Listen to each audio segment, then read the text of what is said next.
Hi folks, in this video we're going to take this Cork base into something that looks like grassy rocks with bits of vegetation, flock and weathering. So without further ado, let's cue the music.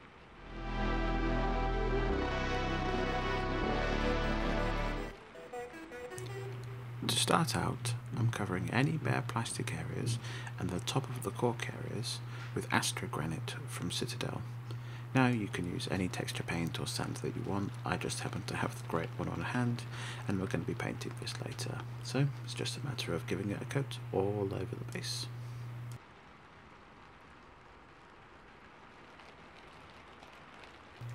Once our texture paint is dried, I will then be painting over any of the areas that we want to be rocks with Skavenblight Dinge from Citadel paints.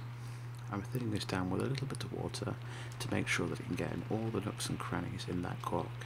And do make sure to paint the top of the cork as well that we've applied texture paint to really emphasise this as a rough ground texture. And just like the previous step, it's just a matter of doing a nice even coat all over the cork.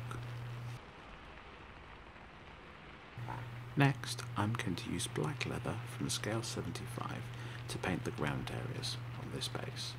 Now this is all the areas that isn't the cork on the miniature. Don't worry about anything that splashes up against the rocks, as that will just look like dirt that's gone onto the rocks, and that helps form part of this natural look. With this, you don't have to use the scale 75 paint.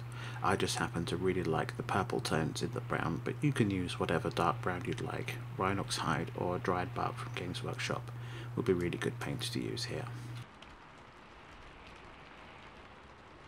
The next step is a little bit of an unusual one. Here I'm taking some Games Workshop Loren forest and heavily thinning it down with water. That's something similar to a wash consistency. And then I'm going to apply it in sorts of random splotches, both over the grey rocks and the brown earth tones. And what this is going to do is when we come back into Drybrush in the next couple of steps, this will allow for some colour variations in a bit of a stronger tone than applying a wash would do, and it allows us to have great control over where we want our colour variation to be. For our first dry brush, I will be coming in with Stormvermin fur from Games Workshop, and with this colour I will be going over this raised cork area, allowing it to pick out all the edges and all the textures to start lightening up and providing some texture and colour variations in the rocks. The last colour that I'll be using to dry brush the rocks is Dawnstone from Citadel paints. And with this, I'll be focusing more on the edges and little spots where we'd want the rock to be lighter than on our previous two colours.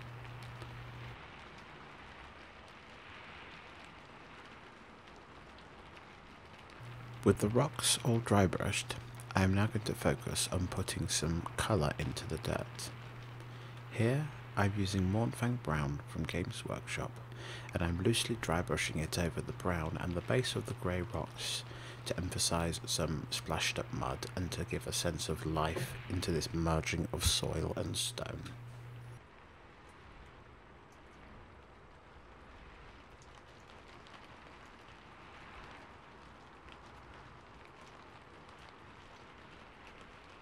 The next step is a little bit of a messy one.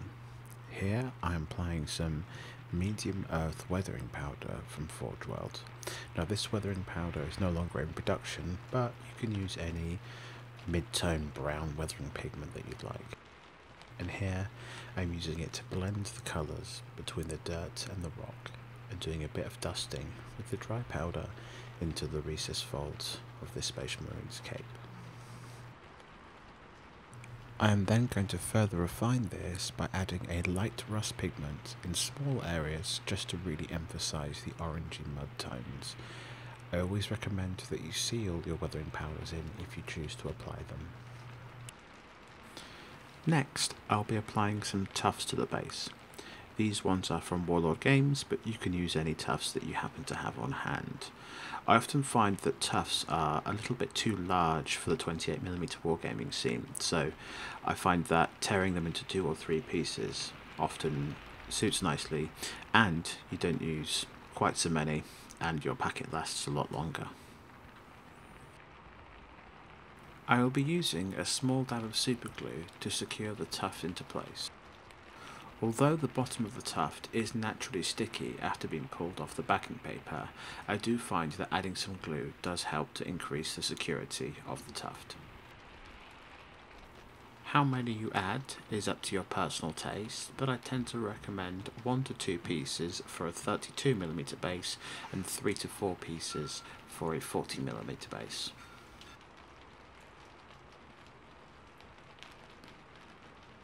Once the tufts are in place, I am then going to apply some Woodland Scenics dark green mixed flock and use some good old PVA to fix this in place. There's no real big secret here. Take some PVA, stick it on your favourite spreading tool or an old brush and apply a small amount of the base. Then, between your fingers, take a pinch of the flock and sprinkle it on over the glue. I recommend doing this around where the tufts are, so you can really make it look like the tufts are embedded into the ground and are growing out from actual vegetation.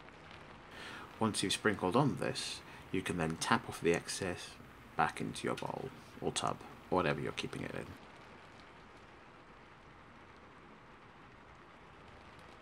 With the flock applied, it should look something like this. All that remains now to do is to paint the rim of the base. I'm going to use a nice neutral black here, as it helps all the colours that we have on our model space stand out nicely, but I would recommend doing this to match the rest of your army.